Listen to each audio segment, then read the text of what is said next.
My starting point when it comes to the consideration of any issue relating to free speech is my passionate belief that the second most precious thing in life is the right to express yourself freely. The most precious thing in life, I think, is food in your mouth, and the third most precious is a roof over your head. But a fixture for me in the number 2 slot is free expression, just below the need to sustain life itself. That is because I have enjoyed free expression in this country all my professional life and fully expect to continue to do so. Personally, I suspect highly unlikely to be arrested for whatever laws exist to contain free expression because of the undoubtedly privileged position that is afforded to those of a high public profile. So my concerns are less for myself and more for those more vulnerable because of their lower profile. Like the man arrested in Oxford for calling a police horse gay, or the teenager arrested for calling the Church of Scientology a cult, or the cafe owner arrested for displaying passages from the Bible on a TV screen. When I heard of some of these more ludicrous offences and charges, I remembered that I had been here before in a fictional context. I once did a show called Not the 9 O'Clock News some years ago, and we did a sketch where Griff Rhys-Jones played Constable Savage, a manifestly racist police officer to whom I, as his station commander, is giving a dressing down for arresting a black man on a whole string of ridiculous, trumped up and ludicrous charges. The charges for which Constable Savage arrested Mr. Winston Kadogo of 55 Mercer Road were these: walking on the cracks in the pavement, walking in a loud shirt in a built-up area during the hours of darkness, and one of my favourites, walking around all over the place. He was also arrested for urinating in a public convenience and looking at me in a funny way. Who would have thought that we would end up with a law that would allow life to imitate art so exactly? I read somewhere a defender of the status quo claiming that the fact that the gay horse case was dropped after the arrested man refused to pay the fine, and that the Scientology case was also dropped at some point during the court process, was proof that the law was working well, ignoring the fact that the only reason these cases were dropped was because of the publicity that they had attracted.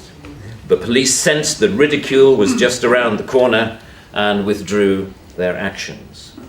But what about the thousands of other cases that did not enjoy the oxygen of publicity, that weren't quite ludicrous enough to attract media attention? Even for those actions that were withdrawn, people were arrested, questioned, taken to court, and then released. You know, that isn't a law working properly. That is censoriousness of the most intimidating kind, guaranteed to have, as Lord Dear says, a chilling effect on free expression and free protest. Parliament's Joint Committee on Human Rights summarised, as you may know, this whole issue very well by saying, while arresting a protester for using threatening or abusive speech may, depending on the circumstances, be a proportionate response, we do not think that language or behaviour that is merely insulting should ever be criminalised in this way. The clear problem with the outlawing of insult is that too many things can be interpreted as such. Criticism is easily construed as insult by certain parties. Ridicule easily construed as insult. Sarcasm, unfavourable comparison, merely stating an alternative point of view to the orthodoxy can be interpreted as insult. And because so many things can be interpreted as insult, it is hardly surprising that so many things have been, as the examples I talked about earlier show.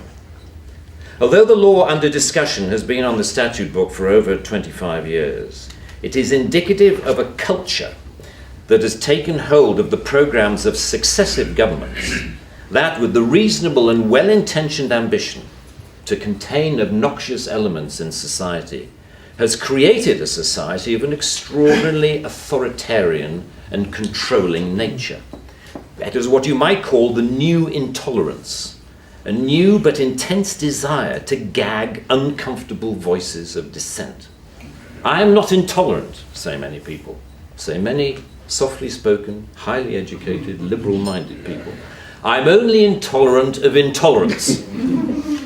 And people tend to nod sagely and say, oh yes, wise words, wise words. And yet if you think about this supposedly inarguable statement for longer than 5 seconds, you realize that all it is advocating is the replacement of one kind of intolerance with another, which to me doesn't represent any kind of progress at all. Underlying prejudices, injustices, or resentments are not addressed by arresting people. They are addressed by the issues being aired, argued, and dealt with, preferably outside the legal process. For me, the best way to increase society's resistance to insulting or offensive speech is to allow a lot more of it. As with childhood diseases, you can better resist those germs to which you have been exposed. We need to build our immunity to taking offense so that we can deal with the issues that perfectly justified criticism can raise. Our priority should be to deal with the message, not the messenger.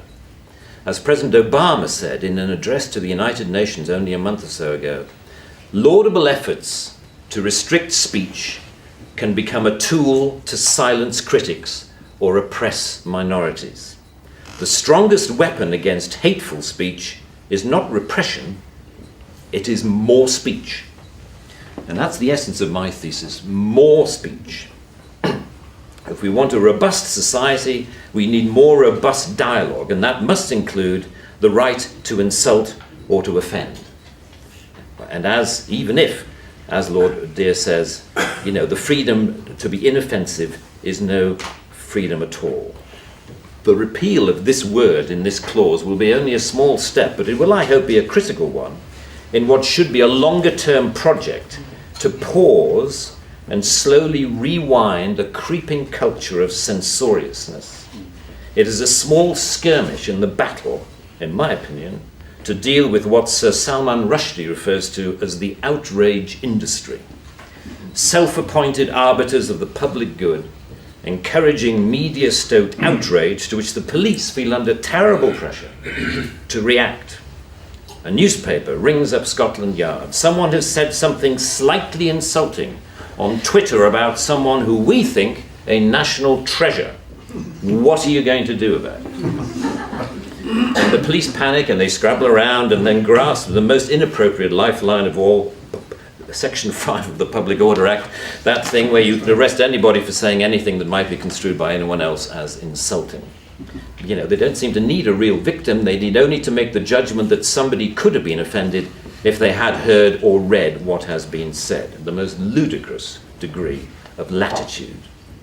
The storms that surround Twitter and Facebook comment have raised some fascinating issues about free speech, which we haven't really yet come to terms with.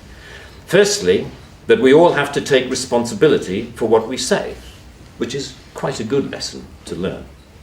But secondly, we've learned how appallingly prickly and intolerant society has become of even the mildest adverse comment. The law should not be aiding and abetting this new intolerance.